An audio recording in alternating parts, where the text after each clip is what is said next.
रावण विद्वान था पर ज्ञानी नहीं था, और हनुमान जी महाराज विद्वान भी थे और ज्ञानी भी थे। विद्यावान गुणी अति चातुर। कोई होता है, कोई होता है विद्वान और कोई होता है क्या होता है। तो विद्वत्ता अगर आ भी जाए तो ज्ञान तत्व के साथ में आना चाहिए। एक राजा ने स्वप्न में देखा कि एक पीपल के पेड़ के सारे पत्ते झड़ गए, केवल एक ही पत्ता बचा। एक राजा ने स्वप्न में देखा कि केवल एक पत्ता बचा और पीपल के सारे पत्ते झड़ चुके, सारे पत्ते झड़ गए। राजा ने अपने नगर के पंडित जी को बुलाया, ब्राह्मण को बुलाया, गुरुदेव आइए, प्रणाम किया और प्रणाम कर कर कहा, महाराज जी मैंने स्वप्न में देखा है कि पीपल के वृक्ष के सारे पत्ते झड़ गए, केवल एक पत्ता रह गया, जरा बताओ स्वप्न फलादेश देखो। स्वप्न का प्रश्न का फलादेश देखा गया स्वप्न का, तो उससे अंदाजा लगाकर पंडित जी बोले, महाराज तुम्हारा पूरा परिवार मर जाएगा, तुम्हारी पत्नी बच्चे सब मर जाएंगे, बस तुम ही जिंदा रहोगे। राजा ने अपने दूतों को बुलाया, बंद कर दो जेल में महाराज को। बुरा सोच लिया मेरा, बंद करो जेल में इसको, बुरा सोच रहा है मेरा, मेरा परिवार मर जाएगा और मैं जिंदा रहूंगा, बंद करो इसको। इसको जेल में बंद कर दिया। ब्राह्मण को, दूसरे ब्राह्मण को बुलवाया। अब जिस ब्राह्मण को बुलवाया वो विद्वान भी था और ज्ञानी भी था। विद्वान हो जाना एक अलग बात है, पर साथ में ज्ञानवान भी होना चाहिए, ज्ञानी भी था। आइए महाराज। राजा ने कहा, महाराज जी मैंने एक स्वप्न देखा है, एक वृक्ष पीपल का जिसके सारे पत्ते झड़ गए, केवल एक पत्ता रह गया, जरा देखकर बताओ कैसा होता है। ब्राह्मण देवता बोले, वाह महाराज वाह, आपके जैसी किस्मत किसी ने नहीं पाई। महाराज धन्य है आप, धन्य। आपकी आयु इतनी लंबी है महाराज, इतनी लंबी है कि पूरे घर के लोगों की जितनी आयु नहीं उतनी आयु तुम्हारी है। धन्य है महाराज। राजा खुश हो गया, 1,00,000 स्वर्ण मुद्रा दे दी। ब्राह्मण देवता आपने हमें खुश कर दिया। ब्राह्मण बोले, महाराज जी हमें स्वर्ण मुद्रा नहीं चाहिए, बस विनती इतनी सी स्वीकार कर लो, जिसको कल बंद करा था उसको छोड़ दो, जिसको बंद करा था उसको छोड़ दीजिए। राजा ने कहा, उसको क्यों छुड़ाना चाहते, बस आप छोड़ दीजिए उसको। ब्राह्मण छूट कर बाहर आए। साथ वाले ब्राह्मण के चरण पकड़कर कहा, भाई देख मैंने भी तो वही कहा था जो तूने कहा। तो इतने में जो ज्ञानी विद्वान ब्राह्मण था उसने कहा, भैया तू विद्वान जरूर, और तूने सही कहा कि पीपल का पत्ता सारा गिर गया, एक पत्ता रह गया, मतलब सब मर जाएंगे, राजा बचेगा, पर तूने डायरेक्ट कह दिया कि सब मर जाएंगे, परिवार पूरा चले जाएगा, केवल एक राजा तू जिंदा रहेगा। और मैंने भी वही बात कही, बस उसको सोच समझ कर कही, थोड़ी ज्ञान की बातों को जोड़कर कहा कि तुम बड़े किस्मत वाले हो, तुम्हारी आयु इतनी लंबी है कि परिवार वालों किसी की आयु नहीं जितनी तुम्हारी। बस बात वही है, शब्द वही है, बस उसको घुमाकर थोड़ा सा प्रस्तुत करना है, घुमाकर थोड़ा सा कहना है।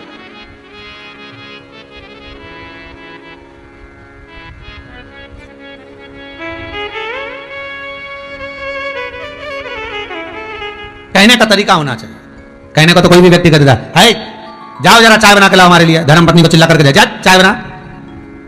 अब पत्नी जो चाय बनाएगी ना तो बनाएगी तो सही, मना नहीं है। अब पत्नी है बेचारी तो जाए चाय भी बनाएगी, पर एक तरीका होता है कहने का। जब वो चाय बनाएगी तुमने इस तरह से बोला 4 लोगों में तो उसको थोड़ा सा बुरा तो लगेगा। चाय बना कर लाएगी तो या तो चाय उकालेगी नहीं तो पत्ती ज्यादा डाल देगी, नहीं तो शक्कर ज्यादा डाल देगी, नहीं तो शक्कर भी नहीं डालेगी, और छान के लाएगी तो आधी चाय की पत्ती गिलास में डालिए, उसकी मर्जी, तूने जैसा बोला वैसे उसने चाय बनाई। और तू अगर प्रेम से बोल रहे सुनती हो जरा चाय तो बना लो, आधा कप बना लो, जरा थकान सी लग रही है। अब पत्नी जाएगी चाय बनाने, पति के लिए चाय, अदरक भी उकालेगी, थोड़ी इलायची भी डालेगी, काली मिर्ची भी डालेगी, सब डाल डुला के चाय को उकाल कर फिर ला कर देगी, 3 बार छान छुनाकर और बढ़िया सजा कर फिर ला कर देगी, और खुद की भी बना लाएगी, और दोनों फिर बैठ कर भी। तो प्रेम से कहोगे तो चाय में भी स्वाद आएगा।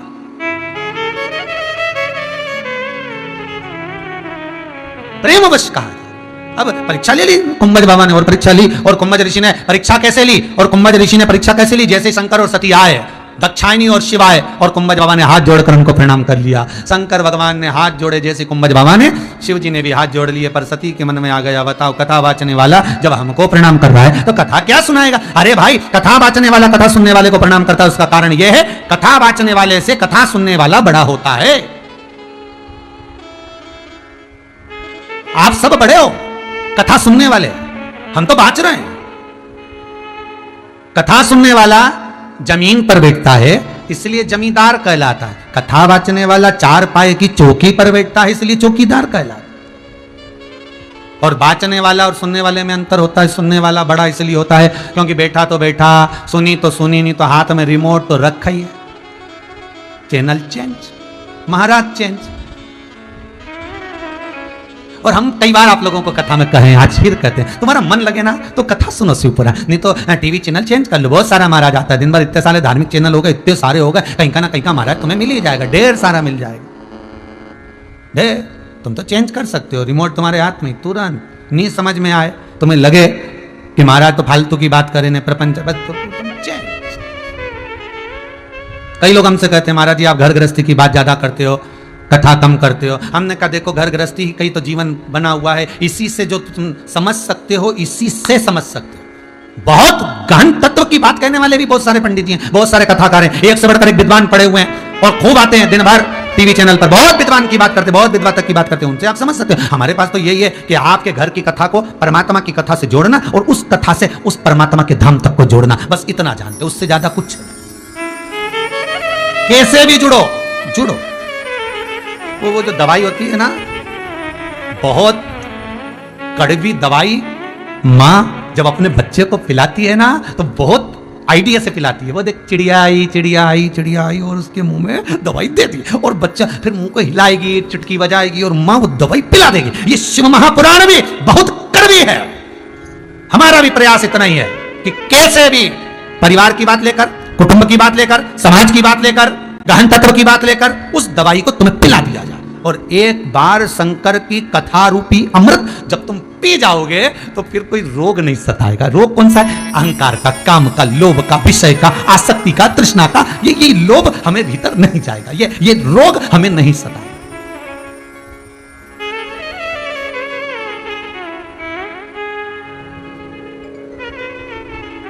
कुंभज बाबा प्रणाम करे, अहंकार सती का फिर प्रकट हो गया। ये अहंकार बड़ा विचित्र है जी, बहुत। ये अभिमान सबसे बड़ा विचित्र है कि थोड़ा अभी थोड़े दिन तक तो ये कोरोना महामारी चल रही ना, जब तक तो लग रहा है भगवान कोई मतलब की नहीं, गाड़ी बंगला जमीन जायज, लोग ऐसे मरते जा रहे ककड़ी भुट्टा की तरह, लोग जाते जा रहे, तो मन में आ रहा है सब बेकार, संसार बेकार, संसार बेकार। अच्छा बड़ा विचित्र जमाना है जी, तुम देखना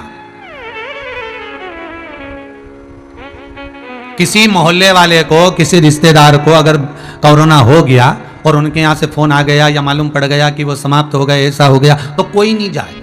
ध्यान देना जरा। और सुबेरे से जाकर 9 बजे धीरे से शटर उठाकर नीचे से दुकान में से माल बेचे जा रहा। अब उसको ये नहीं दिख रहा कि कौन कोरोना पेशेंट होगा जो सामान लेने आया, कोई बीमार व्यक्ति आ गया सामान लेकर गया, उसको ये नहीं दिख रहा। बस रिश्तेदार को अगर कोरोना हो गया तो उससे दूरी बना ली, परिवार वालों में किसी को बीमारी हो गई उससे दूरी बना ली। पर रोज दुकान खोलकर सामान बेच रहा है, धीरे धीरे सामान निकाल कर दे रहा है, तब समझ में नहीं आ रहा कि बीमार व्यक्ति आ गया होगा तो, कोई मरीज जुड़ा हुआ आ गया होगा तो, किसी को वायरस लगा हुआ अगर वो आ गया होगा तो, वो नहीं दिख रहा। पर वो दिख रहा है कि रिश्तेदार को हो गया तो उसके नहीं जाना, उसके ऐसा हो गया तो उसके नहीं जाना, उसके ऐसा हो गया उसके, बस उससे दूरी बनाई, कमाने से दूरी नहीं बनाई। अरे बाबारी दुनिया मतलब की, दुनिया में किसी का कोई नहीं। समझ में आए? ये अहंकार फिर प्रकट हो जाता है। अभिमान प्रकट होने में देरी नहीं लगती, थोड़ा बहुत अभी तो जरा ये कोरोना वायरस समाप्त हो जाए, कमाने ममाने में वापस लग जाओ, फिर तुम्हें समझ में आ जाएगा, फिर वापस तुम्हारे भीतर आ जाएगा, फिर अहंकार समा जाएगा, मैं कर रहा हूं, मैं नहीं बनवाया।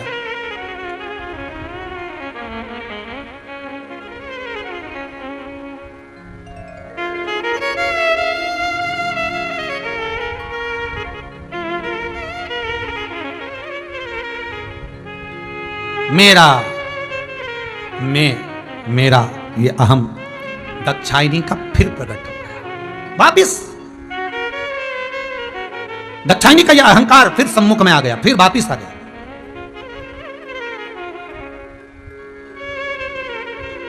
और ये व्यक्ति का अहंकार, ये व्यक्ति का काम, ये व्यक्ति का लोभ, ये आसक्ति, ये तृष्णा, ये वासना, ये जब सम्मुख में आती है ना तब सब कराधारा नष्ट हो जाता है। एक बार गर्ग संहिता में लिखा है,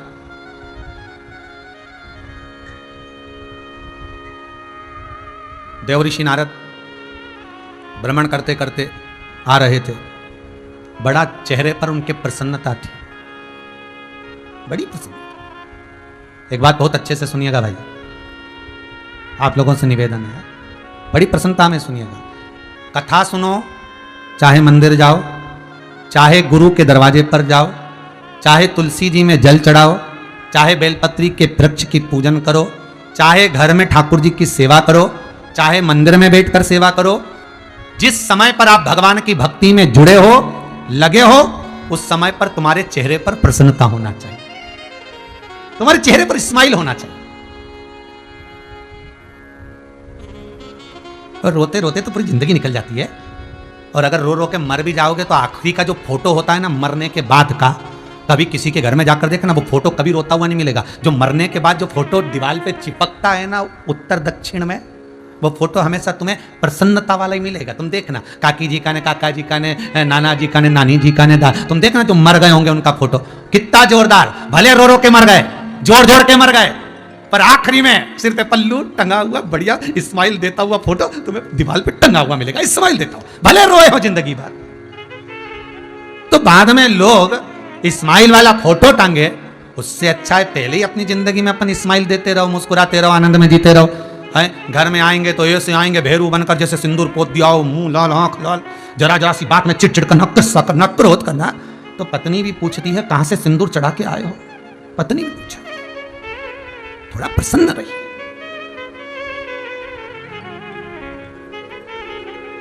थोड़ा प्रसन्न रहिए। देव ऋषि नारद बड़े प्रसन्न थे, भ्रमण कर रहे। नारायण नारायण श्रीमन नारायण, नारायण श्रीमन नारायण, नारायण श्रीमन नारायण, नारायण श्रीमन नारायण। सब गाइए। नारायण श्रीमन नारायण, नारायण श्रीमन नारायण, नारायण श्रीमन नारायण, नारायण श्रीमन नारायण, नारायण श्रीमन नारायण।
नारायण सत्यनारायण, नारायण बोलो नारायण, लक्ष्मी नारायण सत्यनारायण, नारायण बोलो नारायण। लक्ष्मी नारायण सत्यनारायण, नारायण बोलो नारायण, लक्ष्मी नारायण सत्यनारायण, नारायण बोलो नारायण।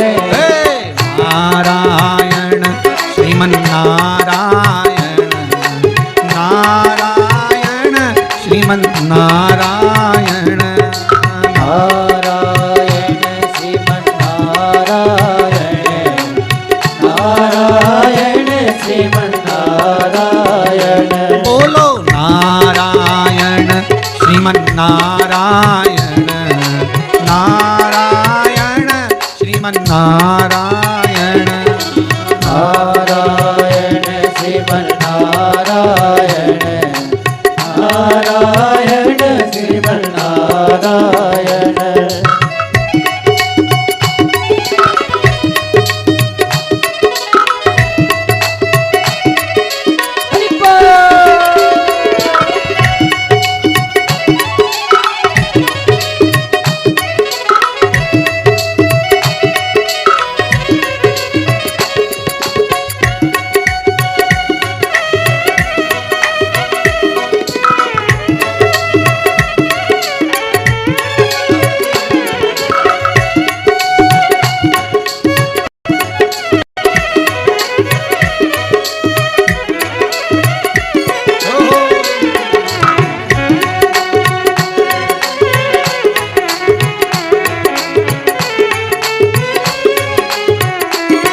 नारायण श्रीमन्नारायण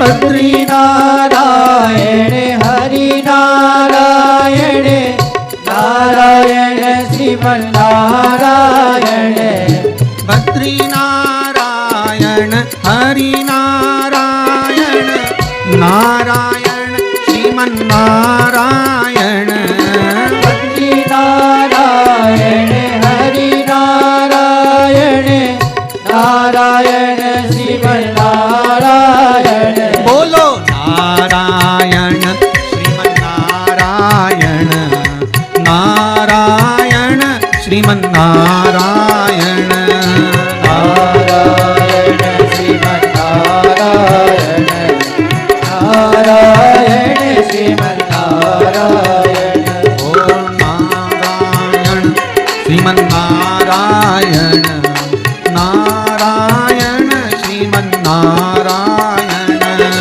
नारायण श्रीमन्नारायण नारायण श्रीमन्नारायण ओ नारायण श्रीमन्नारायण नारायण श्रीमन्नारायण हर हर महादेव हर जितने लोग कथा सुन रहे हैं दोनों हाथ उठाकर हर हर महादेव। देवर्षि नारद बड़े प्रसन्न,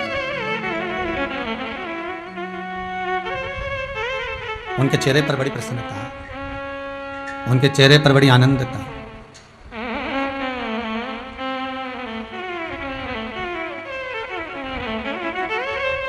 बहुलाश्व ने पूछा, नारद जी कहां से आ रहे हो, तुम्हारे चेहरे पर बड़ी प्रसन्नता है।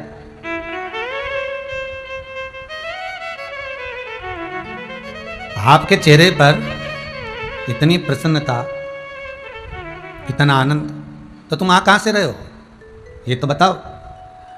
नारद जी बोले, देखो भाई, व्यक्ति के चेहरे पर सबसे ज्यादा प्रसन्नता तब होती है जब वो भगवान की भक्ति को धारण करता है या उसको कोई रतन प्राप्त हो जाता है। तो देवऋषि नारद जी बोले, मेरा रतन तो भगवान की भक्ति ही है।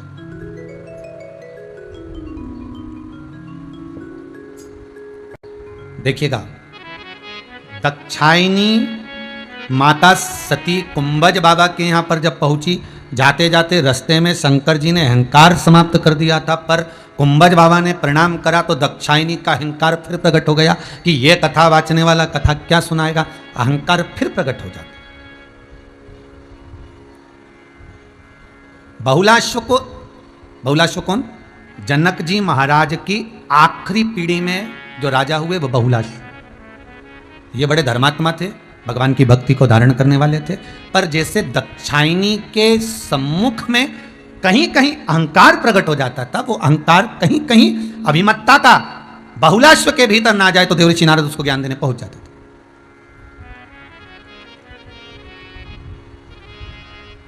पूछा, कहां से आ रहे हो? व्यक्ति का अहंकार, व्यक्ति का अभिमान सबसे ज्यादा अगर टूटता है तो शंकर के दरबार पर जाकर टूटता है, शिव के द्वार पर, शिव की चौखट पर जाकर अभिमान खंडित हो जाता, अभिमान टूट जाता। तो देवऋषि नारद को भी अहंकार आ गया था। आपको मालूम होगा, पहले कथा में वर्णन किया है, आप लोगों को थोड़ा ज्ञात होगा कि एक बार देवऋषि नारद को अहंकार आ गया था। तो उन्हें कल कथा में वर्णन करा था कि शंकर जी के सामने जाकर कहते हैं कि मैंने काम को जीता है, मैं कामदेव को जीता हूं, मैं काम को जीत चुका हूं और आप काम को नहीं जीत पाए। ये नारद जी को अहंकार आ गया था, पर नारद जी के अहंकार को, नारद के अभिमान को तोड़ दिया गया और नारद के अभिमान को स्वयं भगवान विष्णु ने तोड़ दिया था, बंदर का मुख बनाकर।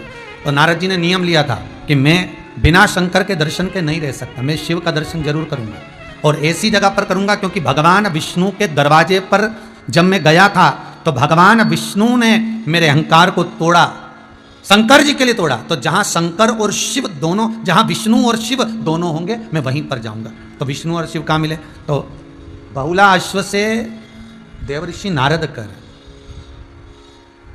बहुला अश्व से देवऋषि नारद कर है। मेरा प्रतिवर्ष का एक नियम है कि मैं गिरि गोवर्धन नाथ जी के मध्य में गोवर्धन नाथ जी के मध्य में जहां पर स्वयं शंकर भगवान चकलेश्वर महादेव बनकर विराजमान है, नारद जी कहते हैं गर्ग संहिता के अंदर ये संवाद है कि मैं उस जगह पर जाकर गोवर्धन नाथ जी के दर्शन कर कर उनको प्रणाम कर कर शंकर और गोवर्धन जी के चरणों का स्पर्श कर कर फिर मैं अपने देवलोक को जाता हूं, फिर मैं देवलोक को जाता हूं। अब मेरा नियम है कि साल में एक बार मैं गोवर्धन नाथ जी के मध्य में विराज रहे शंकर भगवान चकलेश्वर का दर्शन कर और चकलेश्वर का दर्शन कर कर गोवर्धन नाथ जी का स्पर्श कर कर आता हूं। तो बहुलाश्व के मन में अहंकार था क्या? बहुलाश्व के मन में यह अभिमान था क्या? बिना गोवर्धन नाथ जी के, बिना शंकर के क्या जीव का कल्याण नहीं हो सकता? तब गर्ग संहिता का यह संवाद कहता है कि भगवान देवऋषि नारद के चरणों में बहुलाश्व चरण पकड़ लिए और कहा मुझे कुछ ऐसा कह दो कि मेरा भीतर का अहम समाप्त होकर भगवान की भक्ति में मेरा चित्त लग जाए। नारद जी ने कुछ नहीं बोले, नारद जी तो अपनी मस्ती में रहे, तो बहुलाश्व उनके पीछे चले। नारद जी को रोक लिया, मैं आपकी सेवा करना चाहता हूं। बहुलाश्व नारद जी की सेवा में लग गए। भगवान की कथा, भगवान का संवाद, भगवान की कथा, शिव का संवाद हर किसी के सामने नहीं कहना चाहिए। जिसके भीतर मन में हो कि मुझे कथा सुनना है, जिसके मन में हो कि मुझे कथा श्रवण करना है, जिसके मन में हो कि कथा का रसतत्व ग्रहण करना है, कथा उसी के लिए। ठीक है, अब बहुलाश्व ने इतनी सेवा करी नारद जी की, नारद जी के मुख से निकल गया। ठीक है, मैं तुम्हें एक पुराना संवाद सुनाता हूं कि गोवर्धन नाथ जी के स्पर्श से, गोवर्धन नाथ जी के मध्य में जब पूतना ने भगवान कृष्ण को विष पिलाया, भगवान को जब दूध पिलाया तब तक तो कृष्ण दूध पी गए, पर जब पूतना विष देने लगी तब भगवान कृष्ण नेत्र बंद कर शंकर का अनुमोदन करे, हे भोलेनाथ पधारो, मेरे कंठ में आकर विराजमान हो, क्योंकि आप विष पी सकते हो, ये पूतना का विष भी आपको पीना है। शंकर कंठ में आ गए कृष्ण के, और कृष्ण के कंठ में आकर भगवान शंकर ने जैसे ही विष पिया, पूतना का स्तन का विष इतना हलाहल था कि भगवान विष पीकर चक्कर खाकर गोवर्धन की कंदरा में जाकर गिर गए। जब गिरे तब भगवान कृष्ण दौड़ कर गए और मेरे कृष्ण ने जाकर गंगा को प्रकट करा, मानसी गंगा को प्रकट करा, और उसका जल का छींटा जब शिव को दिया तब शंकर उठे। कृष्ण ने स्तुति करी, ठाकुर हाथ जोड़कर स्तुति करते हैं, भोलेनाथ आप चक्कर खा गए? शिव जी कहते हैं आपके लिए चक्कर आया है, मुझे मालूम था कि आप मेरे लिए गंगा लेकर आएंगे, इसलिए मैं यहां बैठ गया हूं। शंकर भगवान ने कहा, ए कृष्ण तुम्हारे को दिए गए विष से मुझे चक्कर आए, इसलिए मेरा नाम चकलेश्वर महादेव होगा। जितने लोग आस्था पर कथा सुन रहे हैं, आप सभी लोग कभी गोवर्धन जी गए हो? अगर आप लोग गोवर्धन जी गए होंगे तो गोवर्धन नाथ जी की परिक्रमा में मध्य में मानसी गंगा के करीब में चकलेश्वर महादेव पड़ते हैं, जहां शिव चक्कर खाकर गिर गए। देवऋषि नारद कहते गिरिराज के मध्य में गोवर्धन जी की कंदरा ये शंकर विराजे हैं। तो गोवर्धन नाथ जी की कंदरा का फल, गिरिराज जी की शिला का फल क्या होता है? ये बहुलाश सुनो। एक गोदावरी की तट पर एक ब्राह्मण रहता था जिसका नाम था विजय।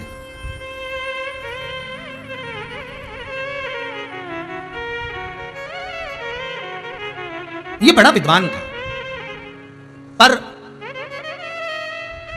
इसका थोड़ा सा धन कहीं मथुरा में रह गया था। तो अपना कर्जा लेने के लिए, अपना धन लेने के लिए यह गोदावरी से मथुरा पहुंच गया, और मथुरा में जाकर इसने अपना पैसा ले लिया, धन ले लिया, मुद्रा ले ली, जाने लगा। जाते जाते गोवर्धन नाथ जी के करीब में जब पहुंचा तो अंधेरा हो गया। अंधेरा हो गया तो इसको भय लगने लगा, इसके मन में भय उत्पन्न हो गया। इसने क्या करा कि मन में जब भय उत्पन्न हुआ, डर गया, मेरे पास में धन पड़ा हुआ है, कोई चोर कोई डाकू ना आ जाए, मुझे मार ना दे, मेरे पास कोई हथियार नहीं, केवल एक लाठी है, केवल एक डंडा है। उस लाठी को लिया हुआ था। इसके मन में आया कि यहाँ से निकल कर जा रहा हूँ अपने घर की ओर, कोई मुझे लूट ना ले। चलते चलते इसको मंदिर नजर आया, शिवलिंग नजर आया जो चकलेश्वर महादेव का था। गोवर्धन नाथ की गंगा चारों तरफ चकलेश्वर महादेव मानसी गंगा के नजदीक में थे। इसने सोचा करूं क्या? वहीं पर इसको एक गोवर्धन नाथ जी का एक चिकना सा सुंदर सा एक शिला पड़ी हुई मिल गई।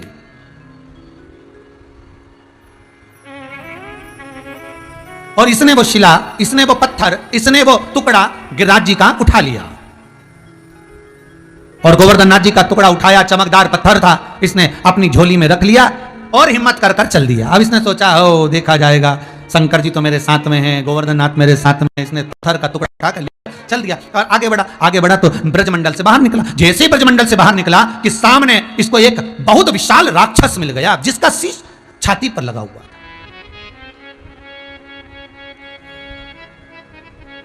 जिसका शीश छाती पर लगा हुआ है, जिभ्या बहुत बड़ी सी है, लपलपाती हुई जिभ्या से आवाज लगाकर धाड़ता हुआ चिल्लाते हुए बोला, आज बहुत दिनों के बाद मुझे भरपेट भोजन मिला है। और इसकी ओर वो दौड़ा। जैसे ही वो राक्षस, जैसे ही वो प्रेत, वो असुर, वो राक्षस इसकी ओर दौड़ा, इसको भय लगा, अब मैं करूं क्या? इस लाठी से मारने जाऊंगा, इसके करीब में जाऊंगा तो ये तो मुझे खा जाएगा। इसको याद आया कि मेरे पास चमकदार पत्थर पड़ा है छोटा सा। इसने वो पत्थर को निकाला और पत्थर निकालकर फेंक कर उस प्रेत को, उस असुर को, उस राक्षस को मारा। अब जरा विचार करिए, इसके मन में आया इतना सा पत्थर और इतना बड़ा असुर, इतना बड़ा प्रेत, मरेगा कैसे? इतने बड़े प्रेत को, असुर को मारने के लिए इतना सा पत्थर, फिर भी इसने हिम्मत कर कर पत्थर झोली में से निकाला और फेंक के मारा और आंख बंद कर ली कि अब ये मुझे खाएगा। ये पक्का है, इतने से पत्थर से कोई मरने वाला तो ही नहीं, ये मुझे खा जाए। नेत्र बंद करा और नेत्र बंद करा। जैसे ही नेत्र बंद करने के बाद नेत्रों को खोला, खोलते से क्या देखता है कि मोर पंख मुकुट लगाए हुए भगवान कृष्ण सामने खड़े हुए थे और सामने कृष्ण खड़े थे और कृष्ण खड़े होकर हाथ जोड़कर इस विजय ब्राह्मण से कह रहे थे कि धन्य है, आपने मेरा उद्धार कर दिया। अब इस ब्राह्मण के मन में आया कि ये भगवान मेरे से कह रहे हैं कि मैंने उद्धार कर दिया। विजय ब्राह्मण को समझ में नहीं आई कुछ लीला। गर्ग संहिता कहती है उस विजय ब्राह्मण को समझ में नहीं आया। उस विजय ब्राह्मण ने हाथ जोड़कर कहा, प्रभु आप कैसी बात करते हो कृष्ण, मैं और आपका उद्धार कर दूं? मैं कहां आपका उद्धार कर सकता हूं प्रभु, दर्शन देकर आपने मेरा उद्धार कर दिया। कृष्ण के स्वरूप में हाथ जोड़कर जो खड़े थे वो कहते हैं मैं कृष्ण नहीं हूं। आप कृष्ण नहीं हो? नहीं, मैं तो एक प्रेत हूं, एक राक्षस हूं। प्रेत राक्षस? हां, केवल आपने गोवर्धन नाथ जी का एक टुकड़ा शंकर समझकर, शिवलिंग समझकर जो अपने साथ रखा था, उस गिरिराज बाबा का एक टुकड़ा तुमने मुझे फेंका और मेरे शरीर से गिरिराज जी का वो टुकड़ा, शिला मेरे शरीर से लगी तो मेरी प्रेत की योनि छूट गई और भगवान की ऐसी कृपा हुई कि कृष्ण जिस गोवर्धन पर्वत को अपने हाथ पर उठाए थे वही कृष्ण का स्वरूप केवल स्पर्श करने से मुझे प्राप्त हो गया। केवल स्पर्श करने से। हम कई बार कथा में कहते हैं, कभी मौका मिले या तो आस्था चैनल के फेसबुक यूट्यूब पर देख लेना या हमारे चैनल पर देख लेना। इंदौर की एक कथा जो आस्था पर आई थी, गिरिराज चरित्र, शायद 2 साल पहले का होगा, 2-1 साल पहले, 2-3 साल पहले का। आस्था टीवी पर भी डला होगा और हमारे चैनल पर भी डला होगा। कभी मौका मिले और समय आपके पास में हो तो एक बार वो गिरिराज चरित्र जरूर सुनना। उसमें हमने कहा है कि गिरिराज बाबा के चरणारविंद में पहुंचकर गिरिराज जी के शिला का मात्र साल भर में एक बार स्पर्श भी हो जाए तो समझ लेना कि आप बड़े भाग्यशाली हैं, बड़े किस्मत वाले। क्योंकि उस गोवर्धन बाबा के शिलाखंड के नजदीक में स्वयं मानसी गंगा, स्वयं चकलेश्वर महादेव, स्वयं यमुना, सदा कृष्ण निवास करते। एक स्पर्श, मुझे वो पत्थर लगा, मुझे वो गोवर्धन नाथ जी का शिला लगा और मेरा शरीर छूट गया, मैं प्रेत योनि से मुक्त हो गया। तो विजय ब्राह्मण ने पूछा, आप प्रेत योनि में गए कैसे? आपको ये प्रेत योनि कैसे मिल गई और आप ब्रजमंडल के बाहर क्या कर रहे हो? इतने प्रश्न खड़े कर दिए उस विजय ब्राह्मण ने। और विजय ब्राह्मण ने जैसे ही प्रश्न खड़े करे तब उस प्रेत योनि में पड़ा हुआ वो कृष्ण का रूप धारण करा हुआ वो प्रेत कहता है, मैं अपनी कथा कहता हूं, मैं पूर्व में एक बनिया था, एक सेठ था, मेरे पास बहुत पैसा था, बहुत धन था मेरे पास। फिर मेरे पास जब धन था, इतना धन इकट्ठा हो गया कि मैं गलत संगति में पड़ गया, मेरे मित्र हो गए और मैं जुआ खेलने लगा। आपको कथा में पहले भी कहा, ताली, थाली और प्याली, ये तीन मित्र व्यक्ति को बर्बाद कर देते हैं। कौन कौन से मित्र हैं? पहला ताली, दूसरा थाली, तीसरा प्याली। ये तीन मित्र व्यक्ति को बर्बाद कर देते हैं। ताली मतलब प्रशंसा करने वाले से दूर रहना, ये प्रशंसा करने वाले कब तुम्हें कुएं में धकेल कर आ जाएं, इसका कोई भरोसा नहीं है। थाली मित्र, होटल में खिलाने वालों से दूर रहना, पहले अपने पैसे से खिलाने की आदत डालेंगे, फिर तुम्हारे पूरे पैसे को होटल में ले जाकर जिम जाएंगे। ये थाली मित्रों से दूर रहना। तीसरा प्याली मित्र, तुम्हें पीने की आदत नहीं होगी, मैं खाने में ले जाकर पीने की आदत डालेंगे, फिर तुम्हारे पूरे धन को निगल जाएंगे, पी जाएंगे। ऐसे पीने वालों से दूर रहना। ताली, थाली और प्याली, ये तीन मित्र बर्बाद कर देते हैं जिंदगी को। इनसे दूरी बना लो, इनसे दूर रहो।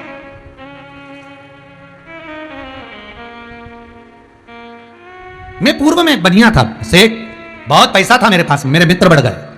जब धन बढ़ता है तो मित्र भी बढ़ते हैं। मित्र बढ़ गए मेरे, फिर मैंने जुआ खेलना प्रारंभ कर दिया। खूब जीतता था मैं पैसा जुए में, इतना धन मैंने जीता। फिर धीरे धीरे मेरे एक वेश्या से जुड़ गया, वेश्या से मेरा स्नेह बढ़ गया। मेरे घर के लोग, मेरे माता पिता, मेरी पत्नी, सब मुझे अपशब्द कहते थे, रोज ताने देते थे, मुझे सीख देते थे, मुझे बुरा लगने लगा। होता है जब व्यक्ति गलत राह पर चलता है और उसको कोई समझाने वाला मिलता है तो उसको बुरा ही लगता है। मुझे बुरा लगने लगा। एक दिन मैंने क्या करा, मेरे माता पिता के भोजन में जहर मिला दिया और मैंने अपने मां बाप को मार दिया। मेरे माता पिता मर गए। फिर मैंने पूरा माल बेचकर अपनी पत्नी को लेकर दूसरी जगह जाने लगा। मुझे मालूम था मेरी पत्नी भी मुझे बार बार शब्द कहती है, वेश्या से छुड़ाने की बात कहती है, जुए से छुड़ाने की बात कहती है, तो मैंने अपनी पत्नी को भी रास्ते में मार दिया। कोई नहीं बचा, मैं अकेला बचा।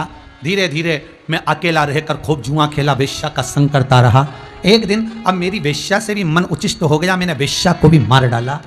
सबको मारने के बाद एक दिन मैं खूब धन को लेकर आ रहा था तो मेरा पांव एक सांप